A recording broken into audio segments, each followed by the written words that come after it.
السلام علیکم ورحمۃ اللہ وبرکاتہ۔ اعوذ باللہ من الشیطان الرجیم، بسم اللہ الرحمن الرحیم۔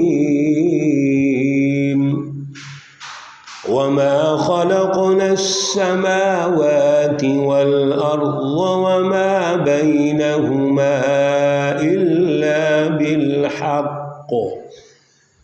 وَإِنَّ السَّاعَةَ لَآتِيَةٌ فَاصْفَحِ الصَّفْحَ الْجَمِيلَ۔ صدق اللہ العلی العظیم۔ اللہم صلی علی سیدنا ومولانا محمد النبی الأمی وعلى آلہ واصحابہ وبارک وسلم وصلی علیہ۔ معزز سامعین و سامعات، آج جن آیات مقدسہ پر درس قرآن ہو رہا ہے، آیت مقدسہ نمبر 85، 86 اور 87 ہیں۔ سورۃ الحجر سے یہ آیات مقدسہ ہیں، پارہ نمبر 14 ہے۔ اللہ رب العزت ان کا فہم، ان کا شعور، ان کا اعلیٰ نظریہ ہمیں عطا فرمائیں، اور پھر اس کے جو اثرات و نتائج ہیں وہ آج ہماری زندگی میں ہمیں عطا فرمائیں۔ گزشتہ درس میں اللہ رب العزت نے سوسائٹی اور معاشرے کی تشکیل میں جو ظلم، بد کرداری، بد اعمالی اور اللہ رب العزت کو چھوڑ کر اپنے ذاتی اغراض اور فلسفی پر مینجمنٹ کی ہے، ان کی تباہیاں ارشاد فرمائی تھیں، رہنمائی دی۔ یہاں پر قوم لوط کے بعد پھر اصحاب الایکہ ہیں، ان کا اللہ رب العزت نے تذکرہ فرمایا۔ اصحاب مدین ہیں، پھر اصحاب الحجر ہیں، حضرت صالح علیہ السلام کی جو قوم سمود ہے ان کا ذکر فرمایا۔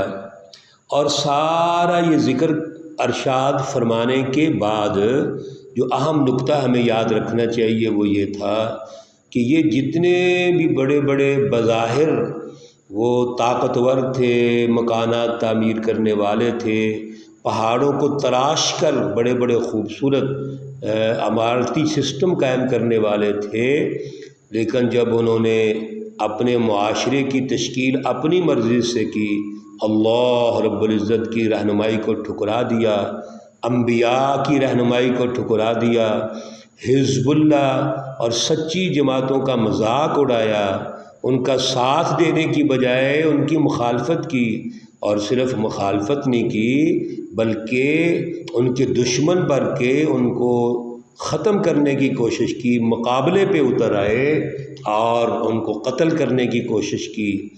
تو اللہ رب العزت کا عذاب آئے، اور جب عذاب آیا تو کوئی چیز کام نہیں آئی، ان کی بڑی بڑی عمارتیں بھی کام نہیں آئیں، ان کی صلاحیتیں بھی کام نہیں آئیں، اور بڑا جو وہ تکبر کرتے تھے اپنی طاقت پر وہ بھی کام نہیں آیا۔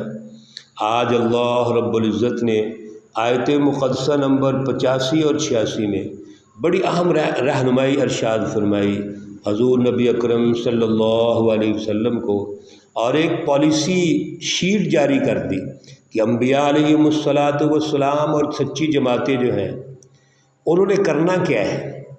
فرمایا وما خلقنا السماوات والارض وما بینہما الا بالحق۔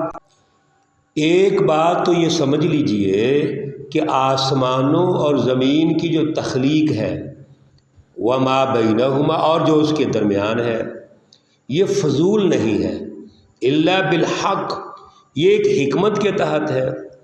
اس کے اللہ رب العزت نے مقاصد بنائے ہیں، تدبیری نظام بنایا ہے۔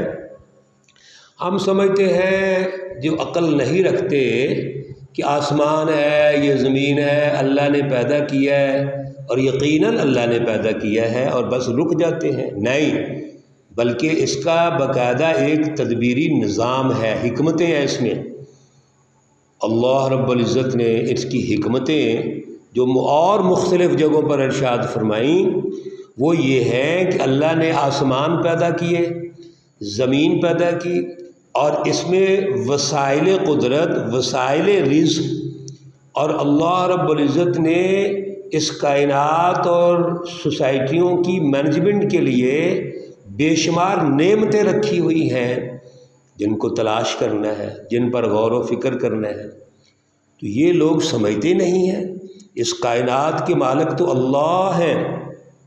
محترم خواتین و حضرات، آج اگر ہم اس نظریے کو سمجھ لیں، اس فلسفہ توحید اور فلسفہ کائنات کو سمجھ لیں، تو ہمارے سارے جھگڑے ختم ہو جائیں گے، میں ختم ہو جائے گی۔ مجھے یہ بتائیے، جب زمین اور آسمان کو پیدا کرنے والے اللہ ہیں، وما بینہما، اور ان دونوں کے درمیان جو کچھ ہے اس کے بھی خالق اللہ ہیں، اور اللہ نے ہمیں بھی اختیار دیا ہے کتنا، جتنا ہم فائدہ اٹھا سکتے ہیں ضرور اٹھائیں، ریسرچ کریں۔ اللہ تو چاہتے ہیں ہم فائدہ اٹھائیں، لیکن اس کے ہم مالک کیسے بن گئے؟ مالک اتنے ہیں جتنے ہم استعمال کر سکتے ہیں، اور جو ہم استعمال نہیں کر سکتے وہ تو اللہ مالک ہیں، اللہ کی چیزیں ہیں، جہاں اللہ کہیں گے وہاں استعمال کریں گے، اللہ کی مرضی کے مطابق استعمال کریں گے نا۔ اور اگر کوئی چیز بچ جاتی ہے تو وہ بھی اللہ کی مرضی کے مطابق کریں گے، اس کے ہم حقیقی مالک نہیں ہوتے۔ اور یہ تو پریکٹیکلی دنیا میں ثابت ہو گیا ہے کہ آج تک دنیا میں جو آیا خالی ہاتھ آیا، اور جب دنیا سے گیا تو خالی ہاتھ گیا۔ تو کیا لے کے آئے ہیں اور کیا لے کے گئے ہیں؟ یہ پریکٹیکل ہے، یہ جس کو عقل تسلیم کر رہی ہے، اس کا کوئی مذہب سے تعلق نہیں ہے، اس کا ایک فطرت انسانی سے تعلق ہے کہ جو دنیا میں آیا تو کیا لے کے آیا ہے، وہ مسلمان ہو، غیر مسلم ہو، کہاں کا رہنے والا ہو، جو بچہ پیدا ہوتا ہے ایک ہی طرح پہ پیدا ہوتا ہے، اور جب دنیا سے جاتا ہے تو ایک ہی طریقے سے جاتا ہے۔ دنیا میں جانے کے بعد کوئی بڑے سے بڑا بزرگ ہو، ولی ہو، نبی ہو، متقی ہو، پرہیزگار ہو یا گناہ گار ہو، مسلمان ہو یا غیر مسلم ہو، ایک ہی طریقے سے جاتا ہے۔ یہ کیا اللہ ہمیں بتانا چاہتے ہیں؟ ہمیں رہنمائی کیا دینا چاہتے ہیں؟ ٹریننگ کیا کرنا چاہتے ہیں کہ یہ اللہ کی زمین ہے، اللہ کی آسمان ہے، اور جو وسائل ہیں وہ بھی اللہ کے ہیں۔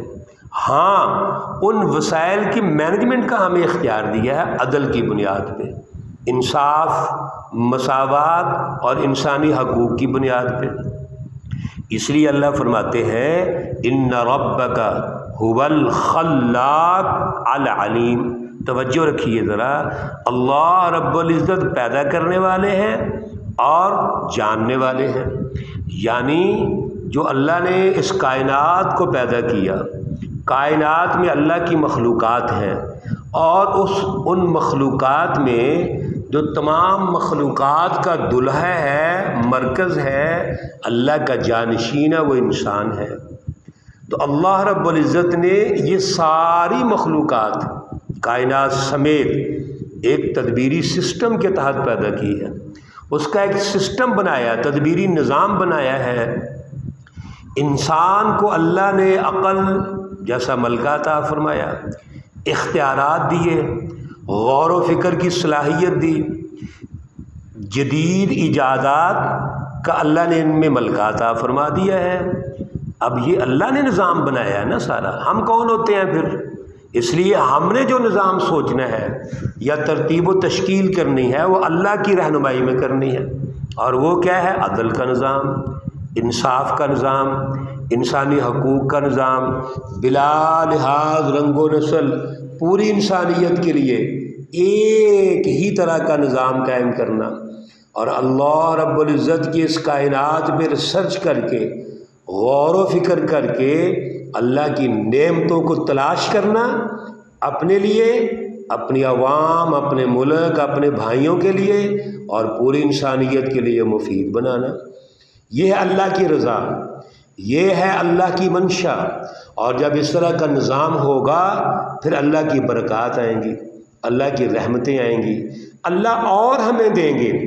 جیسے قرآن پاک میں اللہ تعالیٰ فرماتے ہیں کہ جب آپ مجھے یاد کرتے ہیں تو میں آپ کو اور دیتا ہوں، اور میرا شکریہ ادا کرتے ہیں تو میں اضافہ کرتا ہوں، اور ناشکری کرنے والوں سے نعمتیں چھین لیتا ہوں۔ ناشکری میرے بھائیوں یہی ہے کہ ہم عدل کے نظام کو چھوڑ کر ظلم کا نظام قائم کر لیں، اللہ کی رہنمائی کو چھوڑ کر انسانوں کی رہنمائی کے پیچھے چل پڑے، خود غرضی، لالچ اور مفاد پرستی میں آ جائیں۔ آیت مقدسہ نمبر 87 میں اللہ رب العزت نے وہ مرکزی ہمیں مواد دے دیا، وہ مرکزی اللہ نے تعلیم دے دی جس کے ذریعے سے ہم نے آگے بڑھنا ہے۔ وہ کیا ہے؟ تعلیم و تربیت کا نظام۔ وَلَقَدْ آتَيْنَاكَ سَبْعًا مِّنَ الْمَثَانِي وَالْقُرْآنِ الْعَظِيمِ، ہم نے آپ کو 7 آیات دی ہیں جو دہرائی جاتی ہیں، اور قرآن عظیم دے دیا ہے۔ قرآن مجید جیسی نعمت اللہ رب العزت نے عطا فرما دی، اور 7 آیات ہمیں دے دیں۔ تمام مفسرین ان آیات کے حوالے سے ارشاد فرماتے ہیں، اور یہی درست اور راجح قول ہے کہ سورۃ الفاتحہ کی جو 7 آیات ہیں وہ مراد ہیں، اور پورے قرآن پاک کا خلاصہ بھی سورۃ الفاتحہ ہے، اس لیے اس کو ام القرآن بھی کہتے ہیں۔ اور 7 آیات ہم ہر نماز میں پڑھتے ہیں، ہر رکعت میں پڑھتے ہیں۔ حضور نبی اکرم صلی اللہ علیہ وسلم نے ارشاد فرمایا کہ سورۃ الفاتحہ کو آپ جو پڑھتے ہیں یہ 7 من المثانی ہے۔ اور دوسرا اللہ نے قرآن پاک دے دیا، یہ قرآن پاک جو آج متن قرآن ہمارے پاس موجود ہے، یہ تمام تر رہنمائی کا مرکز ہے، جو اللہ رب العزت نے رہنمائی ارشاد فرمائی ہے اس کا یہ مرکز ہے۔ اللہ رب العزت اس قرآن پاک کے ذریعے سے ہی ہمیں پورے سسٹم کو سمجھاتے ہیں۔ اس لیے میرے بھائیوں اور بہنوں، قرآن پاک ہمارے لیے مرکز رہنمائی ہے، مرکز ہدایت ہے، اللہ رب العزت کی طرف سے ہے، یہ اللہ کی کلام ہے، کلام اللہ ہے، اس کے دامن کو نہیں چھوڑنا۔ یہ جتنے بھی حزب الشیاطین ہیں ہمیں پریشان کر سکتی ہیں، ہمیں ہمارے مقابلے کے لیے آ سکتے ہیں، وہ ہمیں مجنوں کہیں گے، دیوانہ کہیں گے، پاگل کہیں گے، وہ اپنے مفادات، انفرادی ذاتی اغراض کو دیکھ کر ہمیں بیوقوف کہیں گے۔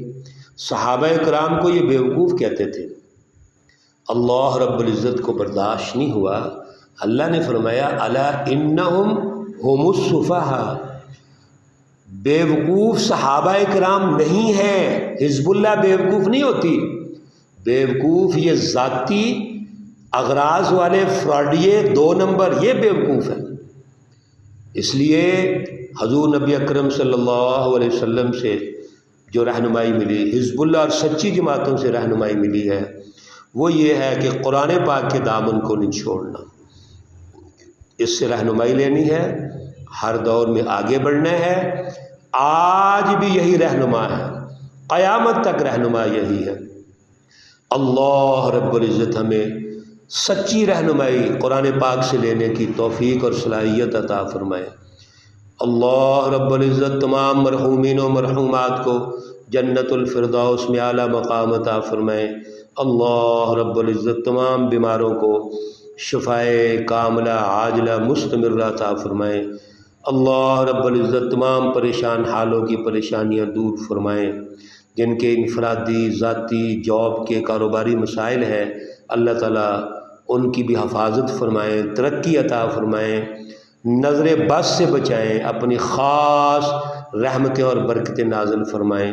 ربنا تقبل منا انک انت السمیع العلیم وتب علینا انک انت التواب الرحیم، وصلی اللہ تعالی علی النبی الأمی محمد وعلی آلہ واصحابہ اجمعین برحمتک یا ارحم الراحمین السلام علیکم ورحمۃ اللہ وبرکاتہ۔